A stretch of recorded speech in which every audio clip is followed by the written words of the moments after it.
Yeah, it's good to see you back, man. You changed a lot since the first time you were on. I've been watching you online. You've gotten hostile. You've become edgier and a little bit more militant, man. A little more, yeah. I'm not mad. I like to see it. Yeah. I guess the world got a bit more messed up, so maybe we need more edgy voices out there.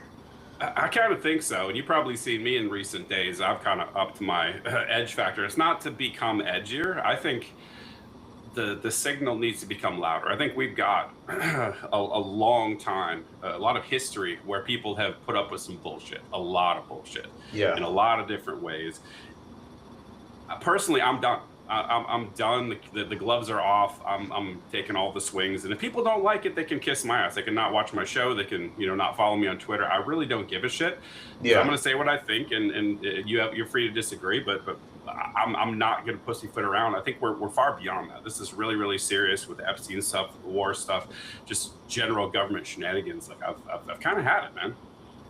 Yeah, I mean, especially right now, we can't apologize for, speaking what we think is the truth.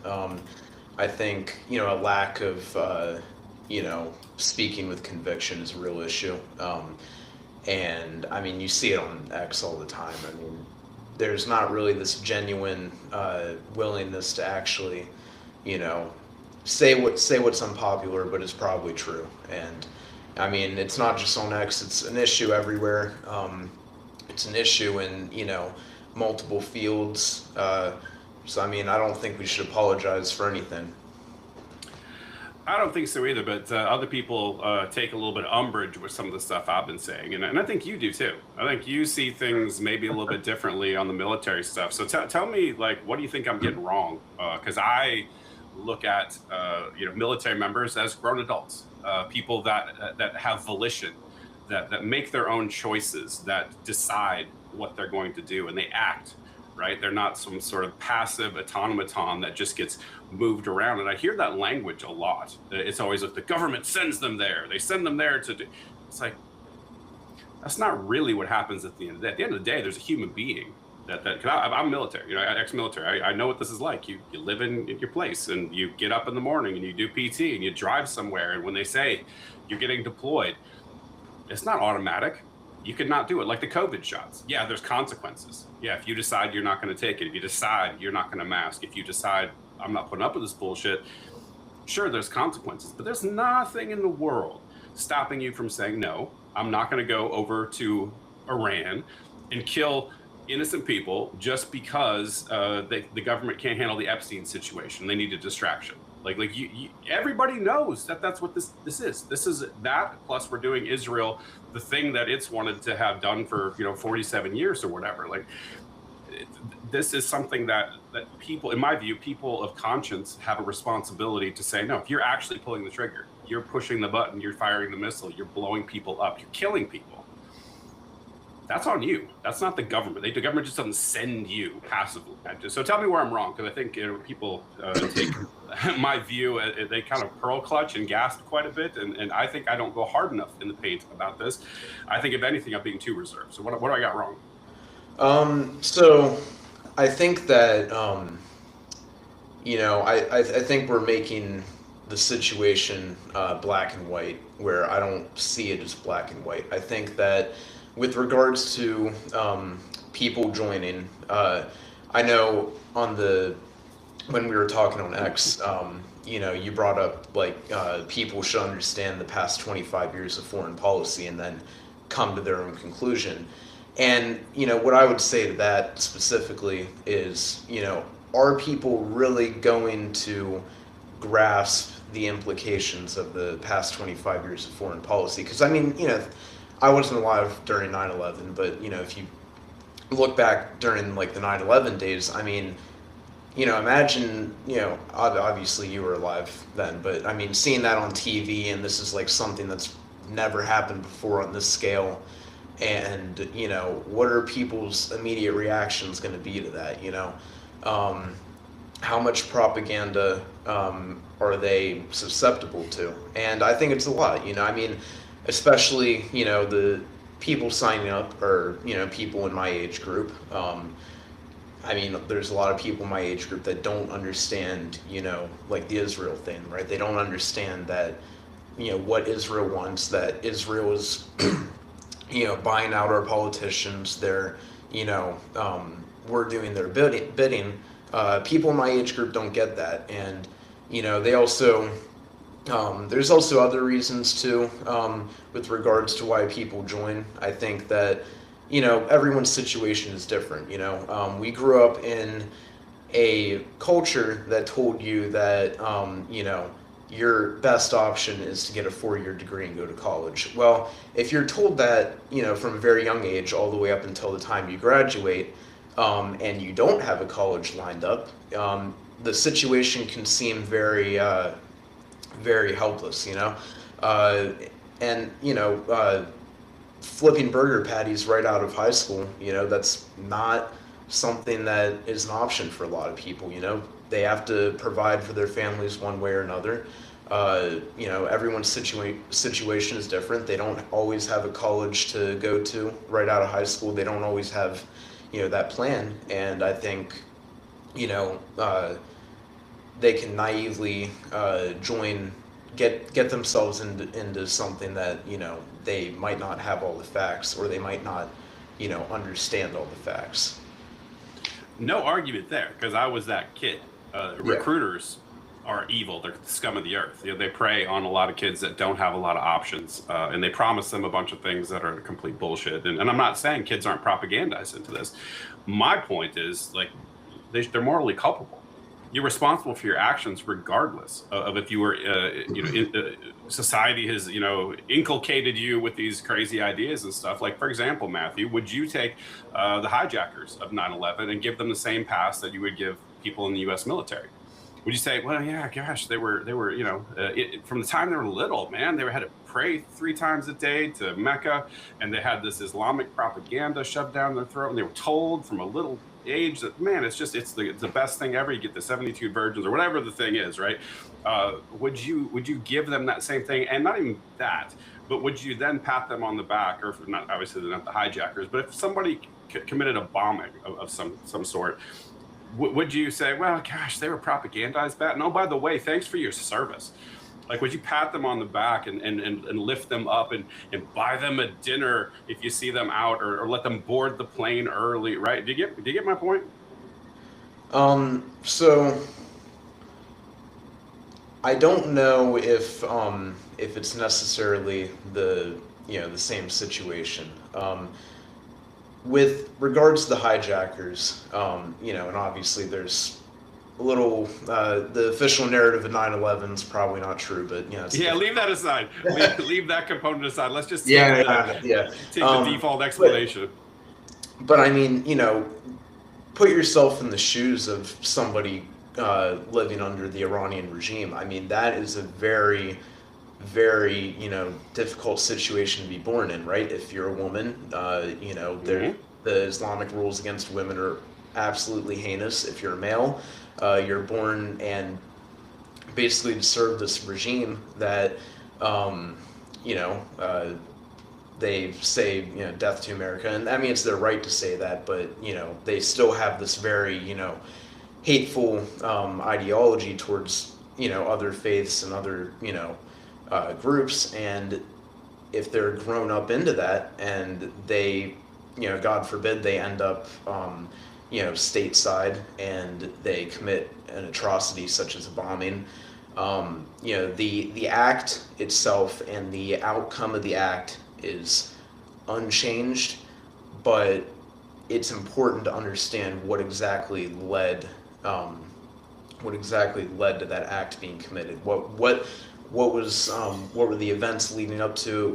What are all the factors? And I think with regards to the U.S. military, I mean, what are all the factors? I mean, what is the situation that they were, put into? And I know that you might say that they put themselves in there, but I don't know if it's entirely black and white like that. And I don't mean to say it's black and white. Like, I'm acknowledging, right? Like, I'm acknowledging both sides. I think it's a good mental model to sort of put to apply the same standard you would apply to your in-group, your countrymen, your neighbors, right? because morality and ethics, like that's universal. Like, that's not something that changes from location to location. Like murdering people is wrong, raping people is wrong, stabbing people in the neck is like it's wrong no matter who does it.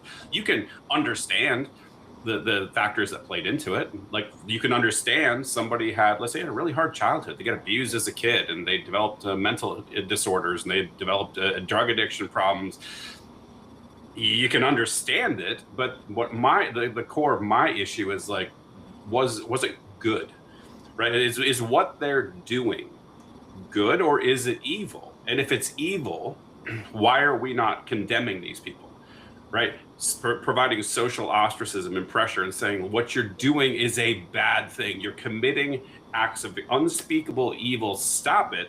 As opposed to thank you for your service. No, you go first. This sort of like fawning all over each other that Americans tend to do with respect to military people. That's the thing that bothers me. And I think that social pressure could be something that we could use to change outcomes here. Because I think we are complicit as a society in a great evil, and I'm trying to change it. Well, so the mission statement of the military is for the common defense of the nation, right? That on the surface level is a very noble cause. And in the past, it has been a noble cause, right? War of 1812, we were invaded, and there's justification for getting involved. The British invaded. Civil War, country split into two. Then you get into like World War II. The Nazis were a very real threat. The Nazis were committing atrocious crimes. But with my whole thing is the people in DC have they've corrupted what the mission should be and what the mission originally was intended to be. And for someone joining the military, they join for the defense of the nation, and not everyone can sit back and say, well, maybe this Iranian war is not for the defense of the nation. There can be a level of ignorance there, and whenever you're at that level, you're taking orders, you're in this situation where you are at the bottom of the food chain. What are you going to do? And most people are going to listen to what Donald Trump, Marco Rubio, whoever else says. And if you're in that kind of chain of command, I think it's only natural. I think it's natural for humans to listen, given the situation. And, that is not me endorsing the war against Iran. That's not me endorsing the Iraq war, Afghanistan, Vietnam, because I don't believe that any of those were justified by any means. But, at the end of the day, I do think that the soldiers are just that. They're soldiers. They're following orders. They joined for this cause, and the cause was corrupted, and I don't think it was their fault it was corrupted. So would you say that about Nazi guards and like the SS, and they're just following orders? Well, again, I think it does not, with the whole Nazi thing, again, the acts were heinous, but the situation was against the guard. It was against the pawns, essentially. Nazi Germany was a fascist regime. A lot of them were probably forced into it, and if they defy Hitler, if they defy the leadership, the Reich, what's going to happen to them? What's going to happen to their family? And again, that's kind of an example of the situation not being black and white. What could have happened to them and their family if they defied Hitler? Yeah, but we had the Nuremberg trials, and that was specifically not a defense, because they tried that. It was like, I was just following orders. And it's like, you know what? At some point, we're all humans. Like, you have humanity. Like, you have autonomy. You can choose one way or the other. And I don't buy that, man. Like, I don't buy that for anybody. I think that is one of the easiest ways for human beings to lose their soul and society at large to lose their soul. You know, and I see this manifest on Twitter now. It's like we have, like, if you watch this crazy shit, like these people are just on both sides, like are just cheering. They're laughing. I see people like, oh, like, you know, these missiles are raining down in Tel Aviv, and people are like clapping, and there's like, oh yeah, it's like, God, it is ghastly.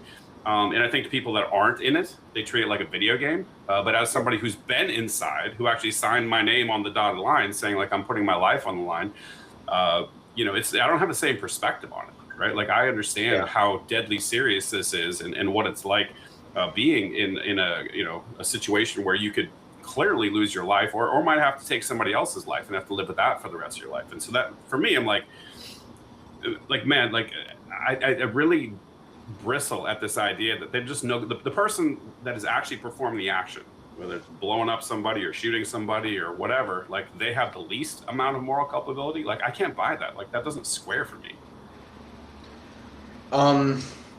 You know, to go back to the discourse on X about the war, I mean, I find it absolutely disgusting.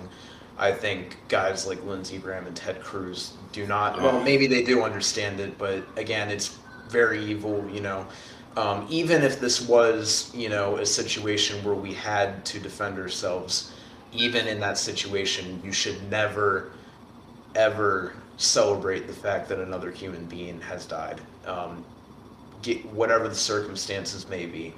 But you know, guys like Lindsey Graham, they either don't get that, or you know, they do get it and they're fine with that. And I think, you know, you and I both know what the answer to that one is. But then you have kind of the lower level influencers like, you know, Brawlin Hollyhand. I know you know who he is. And for Jesus. Yeah. And I mean, he's on Twitter. I don't, you know, he's my age. I do not think that he understands, you know, what he's advocating for. I don't think he understands what the implications of, you know, the Iranian war actually is. And I think that's sad. I don't think it's necessarily his fault entirely. I think it's half and half with that. I think, you know, if you kind of read into, you know, like his rise to prominence, you know, he was very much, in my mind, groomed by Turning Point. Oh, for sure. He was astroturfed as hell. Yeah, to be this, you know, influencer. And, you know, I think that grooming has kind of led to the situation where he's not going to see, you know, he's not going to see it for what it is. He's going to see it for what the party or what the organization tells him. And then half of it, you know, there is that kind of human aspect that probably should say that, you know, it is wrong. But again, I mean, it's, you know, there's two forces at play here. And, you know, I think that kind of makes the situation a little bit more complicated. Then what was your second point? Kind of. I honestly don't remember. You got me thinking. You got me thinking about that Hollyhand kid, and I just like started seeing red. God. Yeah. I have a question. Like, what do you think about Turning Point now? Like, that's a whole can of worms I wanna poke at. Yeah. I appreciate some of the work that they've done, especially under Charlie. I very much appreciate the pro-life work they've done.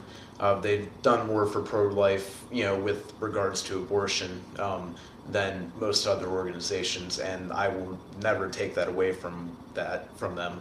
But I think after Charlie died, or even, you know, before, I think that the wrong people started, you know, taking control in certain aspects of the organization. Did you see the video of the Turning Point employee who got fired, and she Oh yeah. She gave like a little insight into why she you know, thinks the organization went downhill, and part of that was, you know, right before the assassination, you know, a year or two before, you know, the wrong people started, you know, taking higher positions of authority. Charlie stepped back from the CEO role a bit more, and I think that kind of ruined the organization. Now, I do think that when it was first created, a lot of it was definitely to be a propaganda machine for the right. Mm-hmm. I think Charlie, I think he was in a lot of ways kind of brainwashed into that, or I think he had one of his biggest flaws was, he put too much trust into the party, and I think Turning Point is kind of a reflection of that aspect of him. And I respect Charlie Kirk in a lot of ways, but that was definitely a flaw with him, where he looked at the party, he looked at Trump, and he didn't look at anything else. And Turning Point became a reflection of that. After he died, I'm a little torn on the Erica Kirk thing. I cannot imagine being put in the situation where, your husband is assassinated in front of the entire world. I mean, that is, absolutely terrible. But then you look at like the reaction, and I understand people, grieve in different ways. Everyone but grieves differently. Yeah. But it's like it's just very odd to me, Dude, the not immediate, just to you. Hold on. This is I think the most important one. Everyone dances around this one because I think we can all, and I think the whole world afterwards was like, holy shit, like this is awful, and everyone felt really terrible for her. She caused this, right? I think human beings are great. Like, we're a social animal, and we all, society, especially for like high profile people, when there's a lot of eyeballs and we're all observing as a large group, there's this distributed computational mechanism. Like, we look at this and we sort of tune in on, is this okay? Like, is this right? Or is something really off here? And everybody almost immediately started saying, Roy, there's something very off with this chick. And I think the more information's come out and the more that the lies have been exposed and all of the dealings of Turning Points and all this stuff that's really gross that's under the covers, I think everybody is kind of like rightly stepping back saying like, whoa, like, what the hell is going on? Like the grieving differently thing, like we all get it, but when you start doing, calling your husband's funeral the biggest, the event of the century, and bragging about how much merch sales you have, and you're doing, it looks like a fucking WWE thing with pyrotechnics, and it was so fucking weird. It was so tacky. It was so bad, and the whole world was watching her saying, something doesn't sit right in our soul. Like, we're literally looking at this going like, something's really wrong. I don't claim to know exactly what's going on, but the come to find out that she's sexually grooming, ninth graders as a 25-year-old woman. The Romanian Angels. The Romanian Angels things is sus as hell. Like, and I'm not trying to go, I'm not a Candace fan either, but there's so much smoke around this. And I mean, not even smoke, that's fire. Like, those messages sent to that ninth grader, that was disgusting. That sort of... I think the Romanian Angels is what kind of did it for me. I was like, that, and then like the connections with the Trump pageants, and it's like that's weird, Well, and it's important to note too. Trump pageants were linked in with Jeffrey Epstein and Jean-Luc Brunel, right? So who was a very, very famous Epstein associate who got himself suicided in a French jail. These are all tied together, and that's really, really important to note for sure. Yeah, I mean, those connections are weird. Then you kind of ask the question, like, was her and Charlie, was this like a pre-planned thing? Like, was someone pulling the strings in the background? And that's kind of where I'm at. And then with the aftermath of him being shot, again, I mean, the whole WWE thing, like you said, I mean, it's very strange. I think I didn't watch the event, I saw clips, but it just, I mean, the whole thing was just, basically them just hating on the left. Like, if you watch like Stephen Miller's speech, I mean, it was just him, like, and this is like a memorial service for a dead person, and he's sitting there like, saying the left can't build anything, you guys can't build anything, we're the nation built, this and that, and it's like, this is not appropriate for a memorial, And then Trump's speech as well, which, one, I don't understand why his speech was last. Erica should have been last,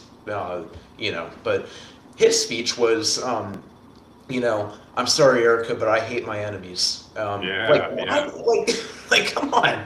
Like, this is a memorial service for somebody that got you elected, who got assassinated, and you're up on stage, telling his wife that you hate you're defying what he said and saying you hate your enemies, and like, and then also he was like, I don't know if he like talked about the ballroom. He talked about something. Oh, well, as yeah, well I as- was going to bring yeah. this up exactly. Is that he was asked about Charlie Kirk by the media, like, Yeah. and he wouldn't even look him in the eye. He turned away and he pointed to where they're building the ballroom and started talking about the ballroom. It's like, that's fucking weird, man. Like that's Yeah, I mean, it's the same like pattern over and over again with him. I mean, he gets asked about Epstein. Our nation is doing great. We're the hottest nation in the world. You know, like it's completely unrelated. Answer the question that you were given, right? Read the room, which he obviously can't. I don't know if that's like a mental thing with him or like if there's something with that or if he's purposely deflecting. It could be a combo of both. I think But he's got yeah. dementia. I think he's clearly got dementia. Oh, I think it's yeah. accelerating. Like he's, Yeah, I he's mean, going. like, yeah, you look at like 2016 versus now. I mean, look, like Trump or not, he was pretty sharp, in some ways. I mean, like if you look at like the debate with him and Hillary, like he had like zingers, with like the Rosie O'Donnell thing. He did the comeback with Hillary saying she'd be in jail. Like that's a quick thinking. But now you listen to him now, it's just like almost like Biden. It's like just the rambling. He doesn't look healthy at all. There's bruises, random ass bruises all over him, and they're giving dumbass excuses. Like he shakes so many hands. Shakes everyone's hand. Yeah, it's like Yeah, because he takes shaking, aspirin. yeah, shaking that many hands is gonna make your hand like purple and black. Like, I mean, it's insane. And I mean, that's just, a very big red flag with me for him. I mean, anything that's ever brought up, it always gets turned into the same talking points. And, the ballroom, the economy, which is not doing well, but he says it's doing well, we're winning. What did you think so- about Shlomo Pearl? Remember that thing where he posted on his Truth Social account? What was it? Shlomo Pearl. When Charlie Kirk died, it was like almost immediately had this AI generated image, this huge banner that was up of Trump and Charlie Kirk embracing under an Israeli flag, and it said Charlie Kirk, and it said parentheses Shlomo Pearl, like a friend of Israel, and it's like, I didn't That even was- see that. you didn't see that? Oh my God, I'm gonna have to I- send that to you. Yeah, I did not see that. Yeah, definitely send it to me. I'm I'll gonna have send to you look right at it. now. All right. Yeah, I mean, it's just like he doesn't know how to read the room. He's got something mental going on with him. It's always something. All Always right, something. hold on. I just got to do this now. I'm gonna send this to you. No, you're good. Damn, it's gonna make me do this. Hold on. All right, there we go. Yeah, check your X chat, man. I can't believe you didn't see this. This came out like right away after he Oh, wow. he was killed. Shlomo Pearl. That's weird, right? Yeah, that's just. And especially yeah, if you look up what Shlomo Pearl means in the Jewish tradition, like or what it's basically a schlub, like a patsy, an idiot, like a useful idiot. That's what a Shlomo Pearl is. It's just like wow, what? I'm surprised I did not see that.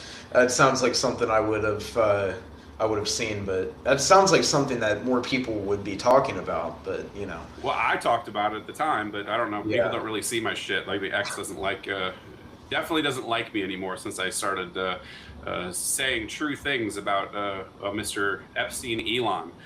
He's, Oh, he's, yeah. what do you think about Uh, that, he- man? what was it? Well, Elon's Epstein stuff, like begging Oh, to get on the island. When's the wildest party? And going to dinners with him as late as the beginning of Trump's first term. Like, Yeah, but him's like, oh, I never did anything. It was he had tried to get me to come and I refused. It's weird. yeah. No, he got caught. He got caught. I mean, I'm not surprised at all. Elon has connections to Peter Thiel, and we know Peter Thiel has connections to Epstein, and You know that's actually Epstein's estate's largest holding. Is Really? Peter Thiel? Yeah. Wow. So they were VC. They were early VC in Peter Thiel's Palantir Ventures. Yeah, see, And- this is something that more people should know about. It should be talked about more. Like, and we know the Palantirs, doing all the deals with the Trump administration with regards to AI and the surveillance state. It's like, ugh, it's Yeah, ridiculous. But yeah. Elon. My initial thought about him was, he's a misguided kind of guy, but then the Epstein stuff came out, and it's like, all right, there should be no remorse for him. But my initial thought was like he trusts technology too much. With the whole Tesla cities idea, the self-driving taxis, and AI and trying to get to Mars and stuff, and it's like I don't agree with any of that. I think it's a net negative to society, but maybe he's just misguided. But then the Epstein stuff comes out, and it's like, well, there's definitely an ulterior motive. So Yeah, for sure. What do you think about his original tweet saying that, hey, Donald Trump's in the Epstein files? yeah, He was the first person to let us know. yeah. So my initial thought with that was that Doge found evidence of it, and that kind of led to their falling out originally. Because there was some other stuff with the falling out too. I mean, if you look at the timeline, that was right around the time they were trying to pass the big beautiful bill. Yeah. And Elon was not liking that at all. Yeah, Elon called, and he rightfully so. He called it out, rightfully so, for being another CR. It didn't cut any spending whatsoever, and Whoa. Not only did it not cut spending, it massively increased spending. Yes. Let's be honest here. Let's be clear. Yeah, it increased spending, and there's a lot of other issues too. Like, for example, the no tax on tips, that ends. Like that ends. All right, Yep. it's not permanent, which is insane to me. I don't understand how they got away with that one, but so my initial thought was. He found evidence, and that probably was a factor to the falling out. But then, if he really believed it, maybe he knows. But I mean, if he really had a conviction against it, then I feel like he would not have made amends. Because if I found out that my business partner or whatever It's the PDF, man. Yeah, if I found that out, I wouldn't make any amends. I mean, that's a done deal. Like, I would turn him in. I would do everything in my power to get that individual behind bars. Yeah, but we know what happened, man. We Yeah. find out that Grok is now being used by the federal government. There's contracts in place. Starlink, we're finding out these drones, the autonomous drones are using in this war against Iran. Oh, they're equipped with Starlink. Like, Yeah, guess the what? the AI stuff is just getting ridiculous, especially with the Department of Defense. I mean, they're Hegseth, like every other month, is like, we're implementing this new AI system, we're doing this and that, and it's like, why don't people care? Like, why aren't people, like, has nobody ever watched like The Matrix? Has nobody ever watched like Terminator, or literally any dystopian piece of fiction ever? I mean, it's ridiculous. Well, also, I think there's a lack of understanding from the left side of the bell curve people.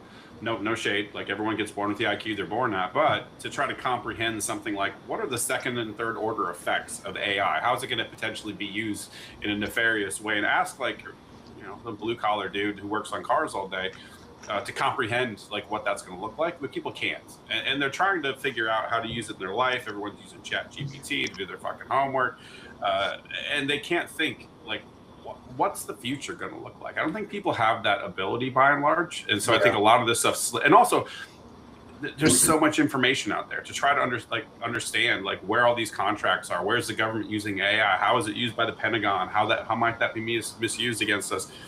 Most people aren't that deep in the weeds. Most people are trying to live their lives and put food on the table, which is becoming increasingly difficult because the government keeps printing money and devaluing the dollar. It's tough out there, and so I get why people have a hard time focusing on the minutia like that. That's a difficult thing to do. Yeah, I mean, life gets in the way, and not everyone has the time to keep up with everything. And I wish that more people would, because I mean, one of my main concerns, politically speaking, is definitely AI. I think that it's a danger in a lot of ways. It's a danger economically speaking, I mean, if I don't know if you've seen, but Jack Dorsey announced, Oh you know, yeah, he Box. did all the layoffs, and those jobs got taken by AI. You know, and and it's also in with regards to like the justice system as well. I mean, what happens whenever AI is implemented into that? You know, and also the surveillance state. You know, DHS announced that they're trying to create this AI system to see if they can track down, you know, potential illegal immigrants. And I mean, that is absolutely insane to me. But Oh, the Republicans need to get slapped over this one, man. yeah, And it's so sad to me because like I saw it coming. It's like red meat for Republicans. We're gonna get those illegal immigrants, and we're gonna use this Palantir system. We're gonna have this database and all this AI shit. And there's like, yeah, as long as the brown people leave, I'm good. And it's like, dude, you have no idea that you're signing your own death warrant. Like this yeah, technology is being trained on the people that are not citizens that you just like, ah, yeah, do it, fine. As long as they get kicked out of the country, I don't care. And that shit is being trained and it's going to be used on you next time.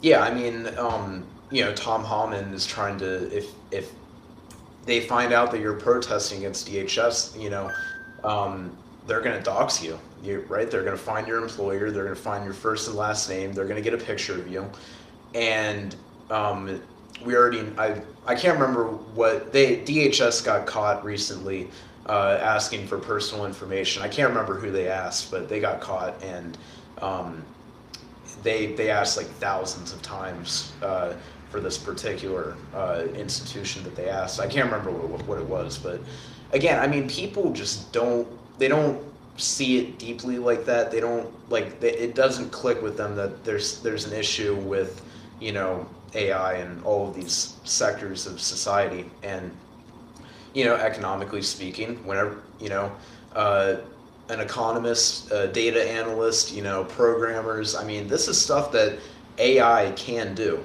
and we're seeing very Yeah. rapid developments.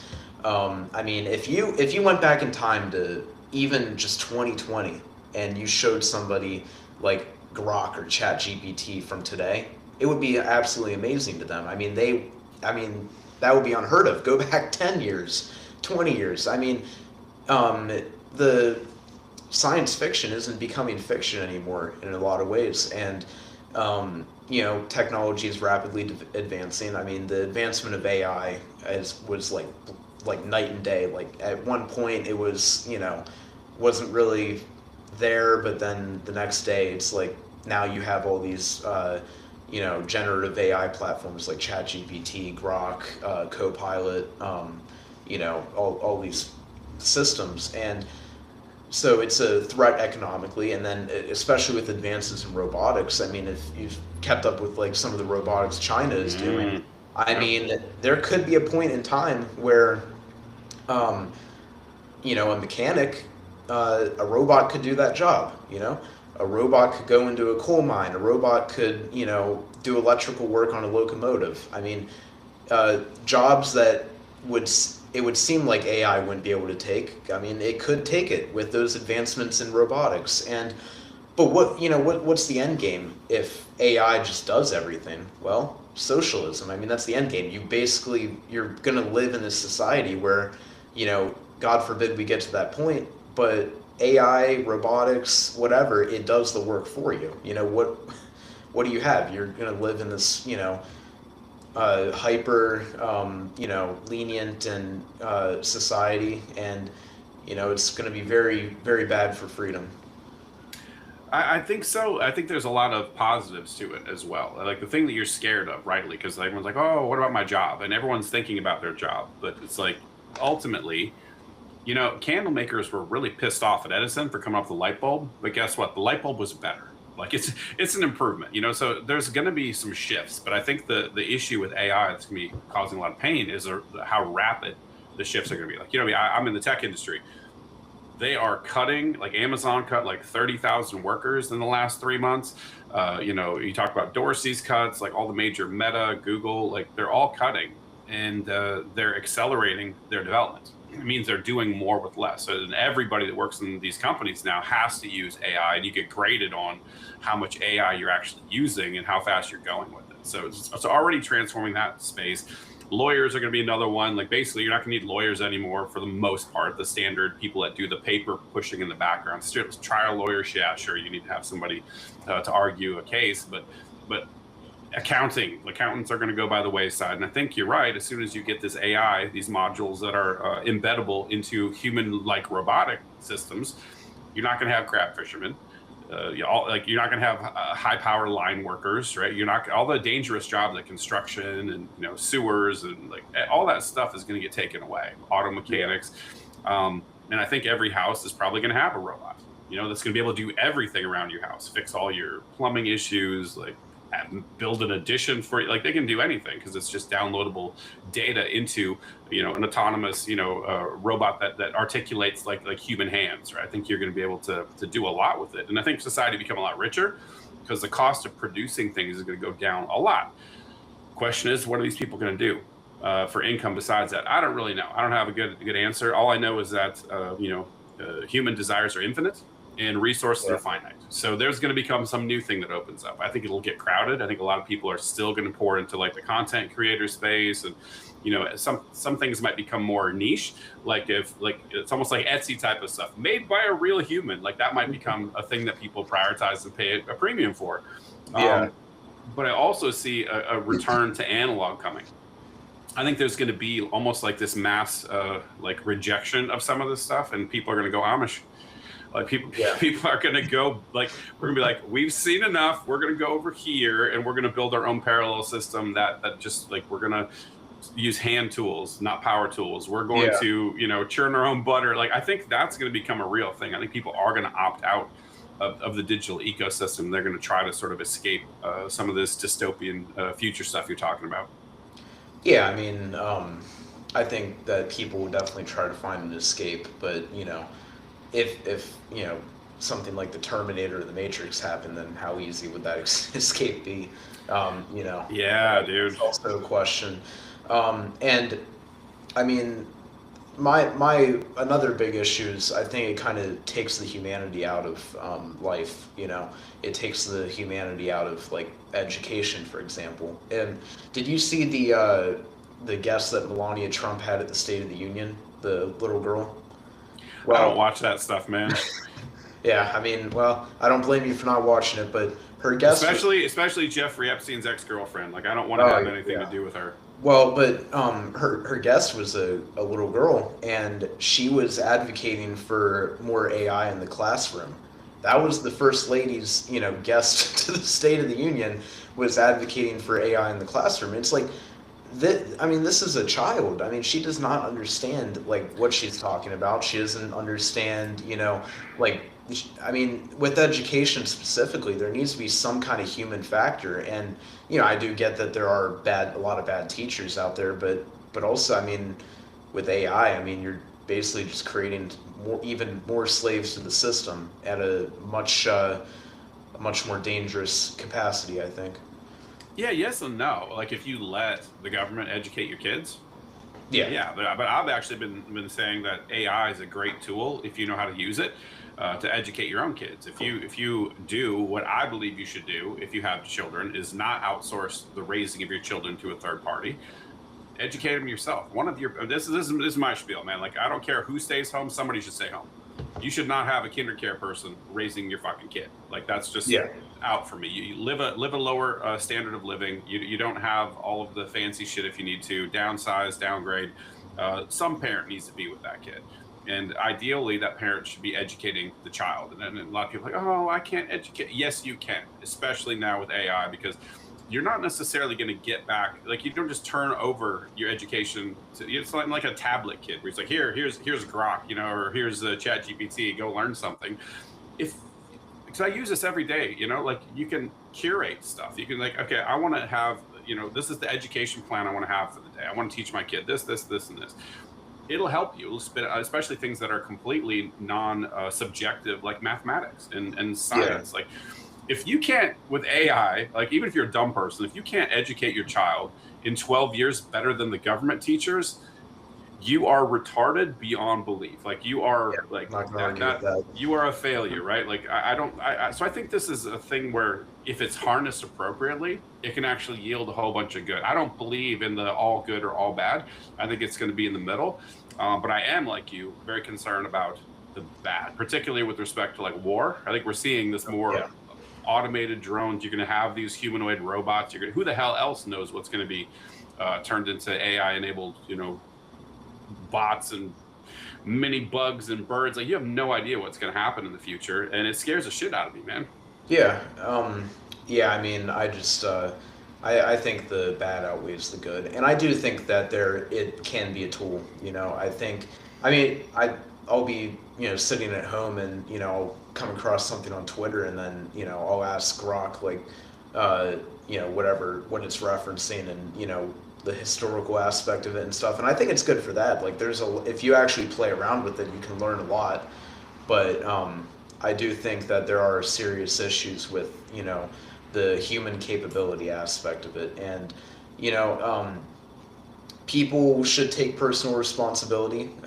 I do believe that, but a lot of people aren't, and a lot of people don't, and that's unfortunate. And I think with AI, even if AI lies to you or whatever, they'll be able to believe it, and they'll become dependent, or whatever else, and that's part of my concern as well. So yeah, and that's really hard, especially when you're going to start to see the feedback loop. I think we already seen this, right? So there's a lot of stuff that is AI generated. So AI does, I'm a computer science guy, so I kind of know how it works. But there's training models, right? And so all this training data is ingested by the system. And then now you have a lot of this stuff is AI generated going back into the loop, and then it's ingesting prior AI generated information, and then that's where we end up with the term slop. Like this guy, AI slop is being generated, and it's very difficult to suss out what's actually true, particularly when you have like Sam Altman, who's embedding his own or his company's own leanings into how ChatGPT responds to various things. You've already seen the edge cases where it's pointing out hypocrisy and social engineering and this woke shit they baked into it. That's a real problem too, for sure. Yeah, it's definitely, especially with like the images and videos. I mean, there's some of it that can fool you. I mean, it'll take a second glance to know if it's true or not. And a scenario that I'm also concerned about is, if someone was accusing you of a crime, like they could use AI to create fake security camera footage of you robbing a store, and I mean that's concerning as well. And the corruption aspect of that is very scary too. And also, I think there's also a huge issue with like the AI porn as well. I mean, like there's going to be a huge, generation of people that are going to be slobs at their house, watching AI porn.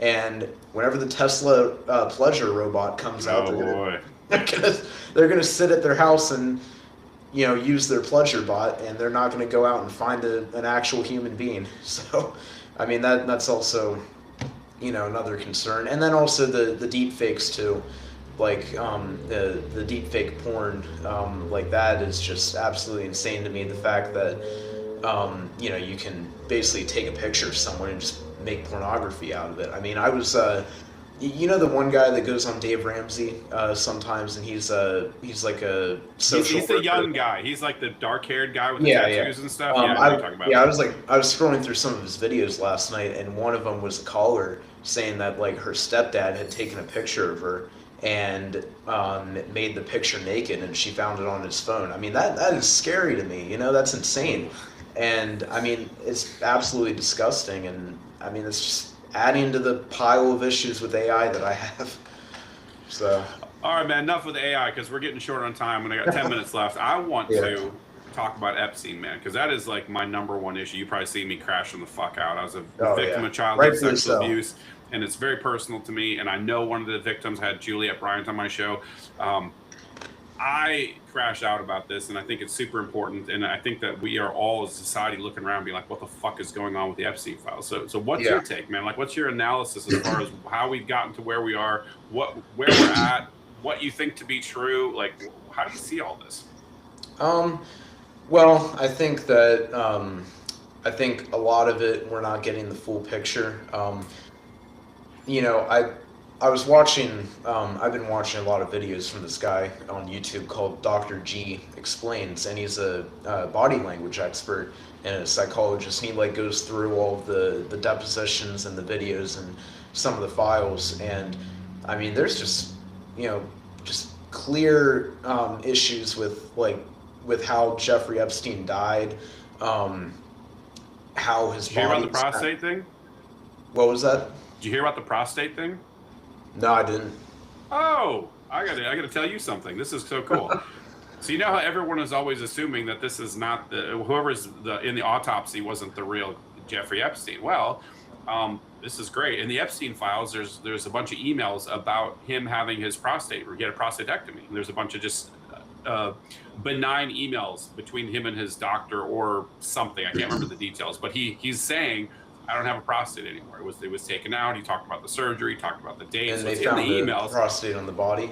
And if you read the autopsy, it says unremarkable normal prostate dot dot dot, and just sort of continued on. So that's a You, thing. you cut out for like a couple seconds there. Oh, no worries. I was just saying in the autopsy, it said that they just said unremarkable normal prostate dot dot dot, like, Yeah, yeah, and that's. it's like, hmm, I didn't even know he had his prostate removed. That's an issue. it's But in the Epstein files. yeah, and even with like how the body was found. I mean, like, have you seen like where they actually found the body? Allegedly, yes. How is he hanging there? Like, there is no way. I mean, there is no way that somebody could hang and die there. I mean, that is insane. And then apparently, if you look at the testimony from the guard that actually found him, he didn't even know he was dead. Like, he couldn't tell at first. I mean, if you're hanging, there should be some indication that the individual is dead. But the guard couldn't tell if he was dead. The only reason that the official narrative is that he was hanging is because the guard found the noose around his neck. He didn't even confirm if he actually was hanging. And then you look at like the neck wound, it doesn't go up like if you're hanging, it's basically It goes right back. there. As Yeah. if someone went behind him and strangled him. It's not as if he was hanging. He had a broken hyoid bone, which is Yeah. absolutely rare in hangings and is more indicative of a strangulation. That's what the coroner found, Dr. Michael Baden. He's like one of the famous, forensic pathologists. He reviewed the autopsy and was like, "No, the dude got murdered." Yeah, so there's a lot of weird stuff with that. What about the ambulances? The switcheroo at the ambulance. Was that in the files? This was in the files and the DOJ releases about it, and there was talking about how they rolled out a decoy into an ambulance, and then the press followed that, and then the real body was taken somewhere else in a different one. It's just like all this stuff. Yeah, the lack of the tattoo on the tattoo. You see yes. that? How he had the armband, and now it Yeah. wasn't there. Like, I think he's still alive. I think that they exfiltrated him, and he's somewhere else. I think it's very possible. The autopsies just there's too many issues with it. But in some of the other files too, like Zorro Ranch, like the files saying that there's bodies buried there. Yeah. Why is nobody going to the ranch and finding these bodies? The owner of the ranch. Hold on. The ranch is owned by one of the MAGA guys now, one of the big Trump Well, supporters. I did see that the guy did say that he would be open. He would allow them on to find them if they were there. That's But that's not happening. yeah. But then the Bill and Hillary Clinton. I mean, just lying tooth and nail. It's all. I don't know just, about Trump, man. You Yeah. think Trump's a PDF? Oh yeah, I Okay, think. cool. Like I don't know, man. When I'm early, you know me, I'm always early. Like, people catch up Yeah. way down the road, and I was arguing with a lot of different people about this. not arguing necessarily, but back and forth. And that they thought people think I'm crazy. Like I come up and I say something, and it's like, well, yeah, you're gonna find out in like a year or something. Like actually, Amity was on my podcast, and that was what we talked about primarily. And she's just like, I don't see it. I can't believe it's true. And it's like, man, I thought this from a very early point. And everything that he does just reconfirms it to me. This sort of shell game of like, yeah, we'll do it. No, we won't do it. Then look over here. Are you still talking about Jeffrey Epstein? Like, and then all the ways he tried to shut it down, and then the DOJ's redacting stuff, and then there's still there's like almost 700 gigabytes of data out of a terabyte or something that's not been released, and there's still 3.5 million allegedly files that haven't been released, and it's for national security or something. Like dude, and his name being redacted, and then the DOJ continuing to remove. Today there was a whole thing about as they're doing the war distraction, like you find the DOJ just keeps removing files. Yes, I think this and not just that, but all of the creepy behavior that he did before, him being sued for raping that 13-year-old Katie Johnson along with Jeffrey Epstein, the pageant stuff, the weird stuff with his daughter, even like the sexualization of his daughter. Like you just go down the list, and I'm just like, this guy is a fucking creep. And his mannerisms are just very, very odd. The clip of Ivanka and him saying like, the weird shit about her, it's just not, there's some weird with that. What about the Howard Stern bit where he was talking about how he walks in on the Miss Teen USA pageant people? These are teenagers, like as they're changing, and they're naked and they're beautiful, and I can do it because I'm inspecting, LOL. And it's like, and it's the sum total of everything to me. I'm just like there's no doubt in my mind, but I still see people that they just refuse to believe it. Like, no, he's protecting his friends. I did hear about the pageant stuff too with that. I mean, it's just the evidence points one direction, and we all know where the direction is, and the denial from the right is just ridiculous to me. I mean, with like the Clinton depositions, like they asked Bill Clinton, is Trump implicated? He said no, and everyone was like, he's exonerated. Like, your whole point, you think that Bill Clinton lied about everything else except that one detail.